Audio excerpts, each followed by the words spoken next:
Good evening to you, dear listeners, and welcome to the 8 p.m. newscast on Equinox Television. In this edition of the newscast, we'll be showing you the deplorable situation of inmates in the far north region of Cameroon. We'll be telling you how persons of goodwill have gone closer to the inmates in order to give them better living conditions in the detention facilities. Plus, we'll tell you how Barrister Michel Doki and other sympathizers of the CRM party who were arrested and detained yesterday in the Bonanjo Judicial Police Station have been released. That was after they spent several hours behind bars yesterday.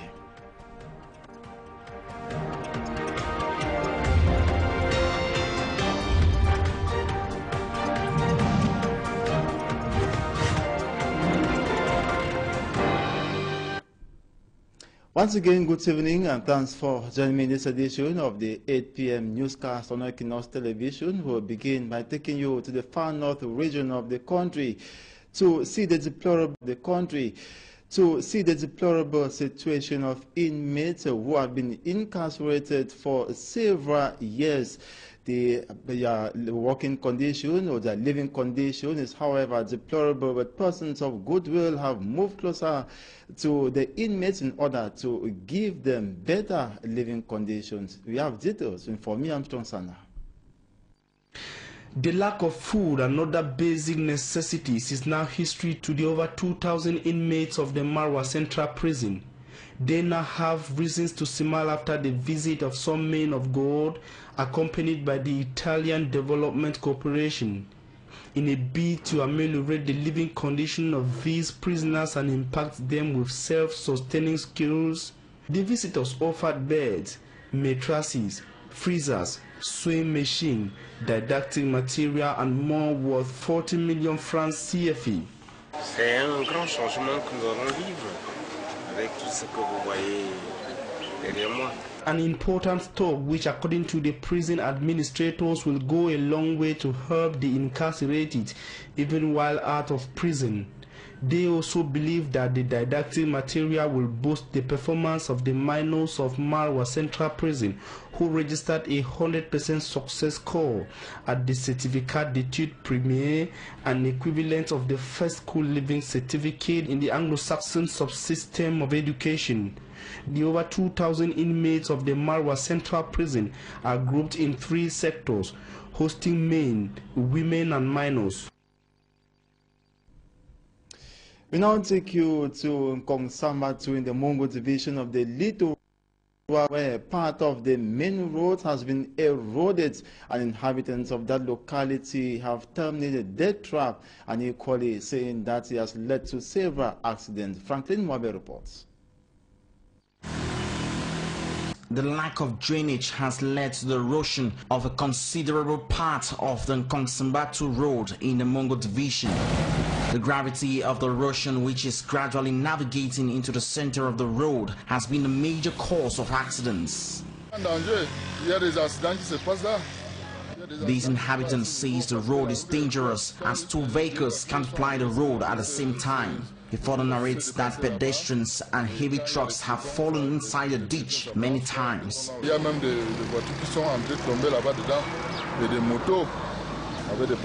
Another inhabitant says the urban council should not wait until someone dies before a solution is provided. C'est un danger. Il faut que la communauté urbaine trouve une solution pour ça.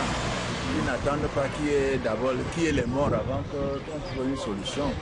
The road that is without barricades by the side and that has become conspicuously narrow due to constant erosion have left threatening cracks at the center of the road. It is only a matter of time for the entire road to collapse if nothing is done to remedy the situation. And some students in the examination class of Government Technical High School Kumasi have vowed never to dream traveling out of the country illegally. It was during a sensitization talk that took place at the premises of the Government Technical High School in Kumasi. Details with Manju Kangebro. Les yeux faisaient mal, il y avait peut-être 5 mois sans voir le soleil. Ce n'est pas toi qui fais. C'est-à-dire que les prières là-bas. Musala de Bondel is his name, and he tells his friends the sad tales about his unfruitful journeys in search of greener pastures. We are at the Government Technical High School in Kumasi, Douala, where Form 4 students are being lectured on the ills of illegal immigrations. Musala de Bondel, who decided to share his own story, had traveled to 4 countries: Niger, Algeria, Morocco, and Libya.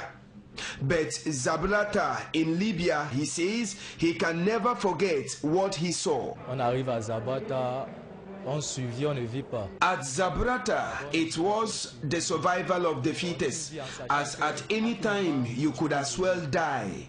Fortunately for us, an NGO bought us off at the time the rebels were having a battle. Where we slept was covered by stones, but stray bullets took away the lives of unfortunate ones. It was at Zabrata that I saw the worst arms since I was born. According to him, even food wasn't available for the slow eaters when it is there.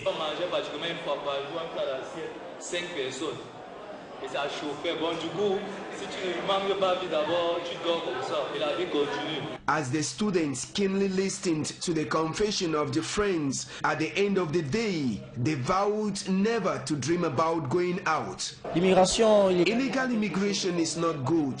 Going through the videos we've watched, we saw that our friends have regretted going out. Musala de Bondel also advises his peers to love their country and work to succeed rather than to go out. Je ne conseille pas à mes frères camerounais de partir. Mieux vaut on cherche à se former ici, on se sait les coups, on vit comme on vit. Illegal immigration, should be recalled, has led to several untold sufferings to Cameroonians, and enlightening the young ones at this stage could save several souls who had resolved to travel out of the country. And for over 4 years now, the government of Cameroon has been battling against the constant use of non-biodegradable plastic papers in Cameroon. But however, some individuals still go ahead to sell these non-biodegradable plastic papers in markets in Cameroon. Most of them smuggle them that's from Nigeria into Cameroon, and recently custom officials in Limbe laid hands on tons of these non-biodegradable plastic papers. Davidson Maimo has more. The fight against non-biodegradable plastic papers continues as stipulated by the Cameroon government, with the Ministry of Environment and the Protection of Nature at the forefront. Related government services such as the Customs, the Navy and others are not leaving out no stone unturned, not just in propagating Cameroon government stance on non-biodegradable plastic papers, but equally making sure the plastic are seized and handed to the proper authority in charge. This week, Customs in Limbe stormed one of the illegal ports after a hint seizing about 2 tons of non-biodegradable plastic papers of all sizes and colors, handing it over to the Regional Delegation of Environment and the Protection of Nature. We know that the Ministry of Environment are working and close with the Ministry of Customs, such a way that they can support us at the Bureau of Port to help us to seize those plastics. The plastic papers imported illegally from neighboring Nigeria are being destroyed by staffs of the Divisional Regional Delegation of Environment and the Protection of Nature. And after destroying those plastics, we are going to hand them over to the company in charge of recycling them. The destroyed non-biodegradable plastic papers are then proceeded to Bob Didi Plastic Industry, which is licensed and authorized for the production of biodegradable plastic papers, where it is being recycled to meet the standard microns as prescribed by the government of Cameroon. Thin plastic are banned in Cameroon, and I want to encourage people to continue buying plastic, which are authorized, those plastic whose thickness is greater than 60 microns. Scientists hold that 8 million metric tons of known biodegradable plastics end up in the ocean, and if nothing is done by 2025, the annual input in our ocean is estimated to about twice greater, thus a negative effect to marine organisms, especially to fish, which is our main source of protein.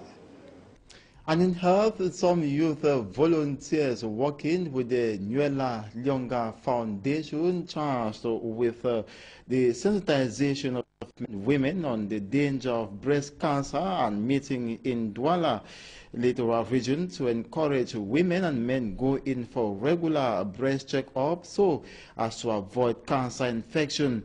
They are sensitizing people during this World Breast Cancer Month on how to check their breast if they are cancer affected, while schooling the public on how to detect breast cancer. The youth volunteers also recommended that breast experts be consulted when a symptom is noticed. Sports has equally been recommended, constant massaging of the breast, as well as consumption of fruits and vegetables. And for more on the aim of this breast cancer sensitization is the founder of the Nuela Lyonga Foundation, that is herself, Nuela Lyonga. Let's get more in this excerpt. We are here in Douala with volunteers from all over Cameroon to fight cancer in Cameroon. And we are doing this because many people are not aware about this thing called cancer and it's slowly taking their lives. So we are out to teach people how they can examine their breasts, what they can do to prevent cancer, and also they should know that there's something like cancer existing which is silently taking people's lives. We are hoping more people can get screened after this because this month is known as Breast Cancer Awareness Month. And within this month, we encourage people to go and check their breasts, Google online on how you can self-examine yourself if you can't get someone to teach you, and study something about cancer because you can save your life and you can save the lives of other people.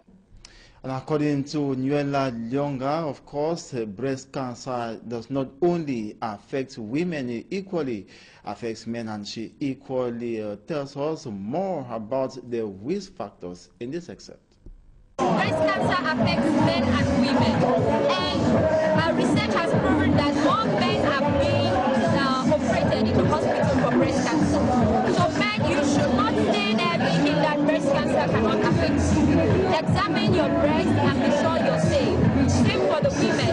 Your husband, tell them to massage and find out if they can track any lump on your breast. And if you go online, you will see how you can examine your breast better. But to do that, you have to divide your breast into four, and you lift your hand up. You use this side for this breast and this side for this breast. So when you divide it into four, you examine the breast according to the section. And if you discover any lump, please go to a medical doctor. And as well, if you press your nipple and you discover there is liquid coming out of your nipple, please go to a medical personnel. For the risk factors, if you sleep with your bra in the night, you have a high chance of having breast cancer. So avoid sleeping with your bra. You have to exercise very often. If you don't exercise and you don't take out the bad water in your system, you have a high chance of having cancer. Smoking as well. Smoking can lead to cancer. And also, you can inherit breast cancer from your genes. That is maybe your great-grandparents had it some time ago, and you see yourself developing it. It means it's in your blood. So those are the chances that someone can have cancer. But to prevent this again, you have to watch your diet. What you eat, go for fruits and vegetables more, and also do more exercises and examine yourself more often. You can stay away from this thing called breast cancer. That was Nuela Lyonga, and of course founder of the Nuela Lyonga Foundation, based on working on how to fight against breast cancer, of course, saying no to breast cancer for both men and women. And now we talk something in politics to say. Barrister Michel Ndoki and other sympathizers of the Cameroon Renaissance Movement Party have gained their liberty after they were arrested yesterday by security forces and detained at the Bonanjo Judicial Police Station. It should be noted they were protesting against electoral hold-up, of course, the October 7 presidential election, which they say was marked by fraud and irregularities that led to the victory of Paul Biya. We will revisit the events that took place yesterday in Armstrong Sana.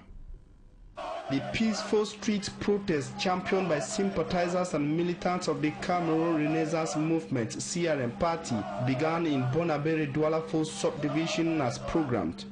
Tens of protesters inundated the streets with peace plants, dressed in t-shirts on which is written "No to electoral hold-up" as they chanted the slogan. From Bonaberin Douala Full Subdivision, marching and denouncing what they qualify as electoral fraud, the protesters took on the stretch leading to the heart of Douala, where they were confronted by forces of law and order. Their encounter with the men in uniform, according to the CRM party's communication team, led to the arrest of 30 protesters, among them Barrister Michel Doki, a legal mind of the CRM party. Spontaneously, other CRM party militants and sympathizers of the protest march appeared on strategic road junctions within the city of Douala, like Mobi Bonakwamwa, Daidogra Muleng and Monte Besenge, where a famous social activist, Andre Blesse Same, was arrested. Those at Mobi Bonakwamwa were equally arrested and taken to the same destination, that is the Judicial Police in Bonanjo Douala 1 subdivision. The action further provoked evacuation of the city of Douala, with combat-ready security forces and water cannons stationed at strategic roundabouts across the city. The protest demonstration is coming 5 days after the Constitutional Council proclaimed results of the October 7 presidential election contested by the CRM party candidate, Maurice Kamto.